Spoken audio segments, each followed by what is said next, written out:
Up next is United States Air Force veteran Richard Isbell of Franklin County.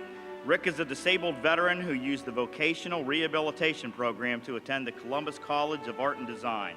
He's trained in animation, fine art, illustration, and graphics. His claim that art saved his life was highlighted years later in a TEDx talk. After finishing school, he worked as a designer and an art director. He then spent 6 years as a disabled veterans outreach specialist, helping veterans look, prepare, and find gainful employment. He then became the Veterans Affairs Coordinator for Mayor Michael B. Coleman.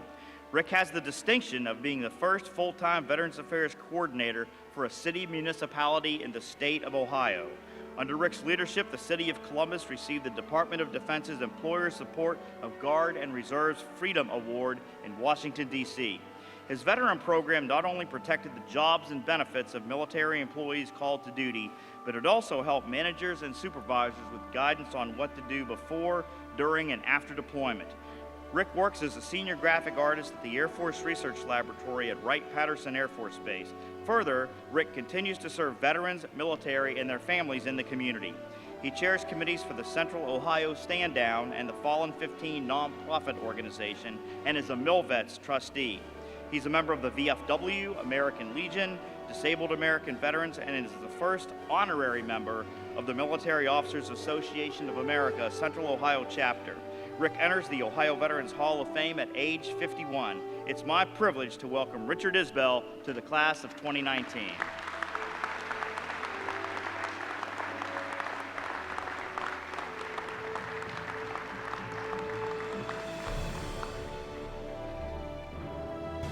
There's turning points in our life.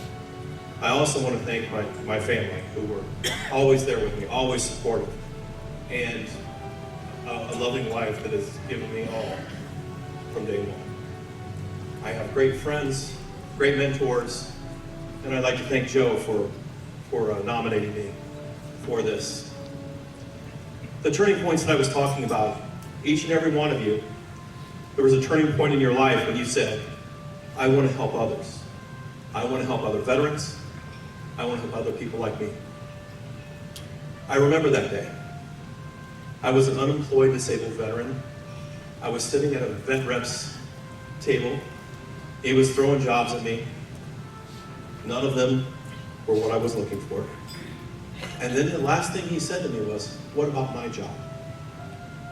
How would you like to help other veterans find jobs and education? I said, buddy, if I can help other veterans not have to go through the hell that I went through, you bet I'll help. You bet I'll sign up for that. And he let me sit at his desk and fill out the application. From that day of humble beginnings started all of this, where I can give back to others. I can give back to the men and women who served our country. And my thought was, I don't want people to feel like they've been thrown into this giant sea with rowboats everywhere. And they swim to that first rowboat and it says, oh, I'm sorry, that's not my job, you go over here. You have to go over to another rowboat. And they tell you you need paperwork from over there. So if you can't keep your head above water, you're gonna sink. I didn't want any more veterans to sink.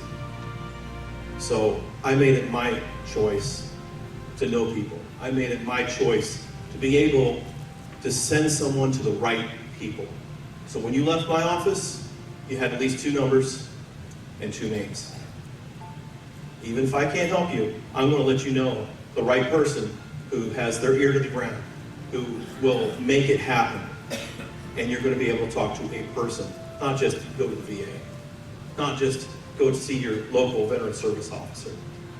It's all about getting the people and connections. So again, I'm humbled and I'm thankful to be part of this great group of people. God bless.